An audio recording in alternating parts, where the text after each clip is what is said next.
18তম দিনের মতো জাতীয় প্রেস ক্লাবের সামনে অবস্থান কর্মসূচি পালন করছেন স্বতন্ত্র ইবতেদায়ী মাদ্রাসার শিক্ষকরা। মাদ্রাসা শিক্ষাকে জাতীয়করণে এক দফা দাবিতে এই আন্দোলন। গতকাল তাদের ওপর হামলার প্রতিবাদে প্রেস ক্লাব থেকে বিক্ষোভ মিছিলের কর্মসূচি রয়েছে আজ। এদিকে পুলিশের হুঁশিয়ারি দিয়ে বলেছে, শিক্ষকরা যদি আজ সচিবালয় কিংবা যমুনা অভিমুখে যায় তাহলে তাদেরকে কঠোর হস্তে দমন করা হবে। আন্দোলনকারী শিক্ষকদের অভিযোগ, শিক্ষা প্রতিষ্ঠানগুলোকে জাতীয়করণের জন্য সরকার প্রতিশ্রুতি দিলেও এখনো কোনো অগ্রগতি নেই।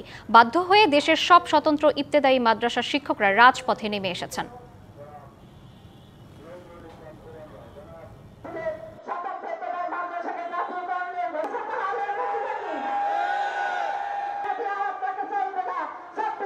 শিক্ষা মন্ত্রণালয়, স্বরাষ্ট্র মন্ত্রণালয়, অর্থ মন্ত্রণালয় থেকে শুরু করে ইবতেদায়ী মাদ্রাসার সাথে সংশ্লিষ্ট সকল দপ্তর এই দাবি বাস্তবায়ন করে কিভাবে শিক্ষকদের ন্যায্য অধিকার ফিরিয়ে দিবে তার বন্দোবস্ত করা উচিত। 24 ঘন্টা অতিবাহিত হওয়ার পূর্বেই প্রজ্ঞাপন দিয়ে আমাদেরকে ক্লাসে ফিরে যাওয়ার ব্যবস্থা করে দেন।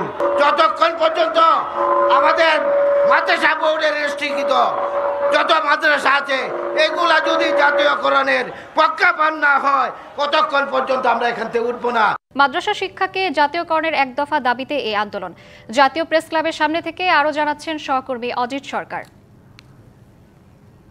অজিত, কি বলছেন রাজপথে থাকা মাদ্রাসা শিক্ষকরা? আজ তাদের কি কি কর্মসূচি রয়েছে আমাদের জানাবেন। কালার এক্সপার্ট, জর্জ স্যাপ এবং মাইল্ড অন হ্যান্ডস টেকনোলজি সমৃদ্ধ অরিক্স ক্রিস্টাল ওয়াশ আপনার লন্ড্রি এক্সপার্ট। আজকে তারা পূর্বের ন্যায় আজকে 18তম দিনের মতো তারা জাতীয় প্রেস ক্লাবের সামনে অবস্থান ধর্মঘট কর্মসূচি তারা পালন করছে। তারা দীর্ঘদিন থেকে কিন্তু আজকে এখানে কিন্তু অবস্থান, তারা এর আগেও তারা কয়েকবার অবস্থান নিয়েছিল এখানে। তাদের যে দাবি ছিল সেটা আসলে 5ই আগস্টের পরে তারা সেটা অন্তর্বর্তী সরকারের কাছে তাদের 6 দফা দাবি তারা উত্থাপন করে তারা আসলে তাদের আবেদন করেছিল। তারপরে কিন্তু তারা বিভিন্ন সময় তাদেরকে বলা হয়েছিল তাদের দাবি দেওয়া তাদেরকে পূরণ করে তাদেরকে আসলে সরকার মেনে নেবে তাদের দাবি। তারপরে তারা আসলে তাদের দীর্ঘ 1 বছর পার হয়ে গেল, তাদের দাবি কিন্তু আসলে সরকার মেনে নেয়নি, যে কারণে তারা আসলে তাদের 6 দফা থেকে তারা কিন্তু আসলে তাদের 1 দফাতে চলে এসছে।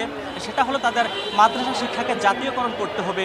আর সেটার পরিপ্রেক্ষিতেই তারা কিন্তু আসলে জাতীয় প্রেস ক্লাবের সামনে কিন্তু 18তম দিনের মতো অবস্থান কর্মসূচি তারা পালন করছে। আর আজকে তারা যেটা বলছেন আমাদেরকে সেটা হলো এখানে আজকে দুপুর পর্যন্ত যদি তাদেরকে জাতীয়করণ 1 দফা, যে তাদের যে 1 দফা সেটা জাতীয়করণ আকারে প্রজ্ঞাপন যদি দেওয়া না হয়, তারা আজকে দুপুরের পরে কিন্তু এখানে তারা নতুন করে কর্মসূচি তারা ঘোষণা করবে এবং তারা বিক্ষোভ কর্মসূচিও করতে পারে বলে তারা আমাদেরকে জানিয়েছে। আপনি জানেন গতকালকে তারা জাতীয় প্রেস ক্লাবের সামনে থেকে তারা কিন্তু সচিবালয় অভিমুখে তারা পদযাত্রা কর্মসূচি পালন করছিলেন। এমন সময় কিন্তু পুলিশ তাদের কিন্তু বাধা দিয়ে তাদের কিন্তু এক পর্যায়ে কিন্তু তাদেরকে তাদের আন্দোলন তাদের বিক্ষোভ কর্মসূচিতে কিন্তু পুলিশ কিন্তু লাঠিপেটা, জলকামান এবং সাউন্ড গ্রেনেড কিন্তু নিক্ষেপ করে তারপরে কিন্তু তাদের কিন্তু এই পুলিশের লাঠির চার্জ এবং কি জলকামান এবং কি সাউন্ড গ্রেনেডের ফলে কিন্তু তাদের কিন্তু 47 জন শিক্ষক কিন্তু গুরুতর আহত হয়। তাদেরকে ঢাকা মেডিকেল সহ বিভিন্ন হাসপাতালগুলোতে তারা চিকিৎসা নিয়েছেন।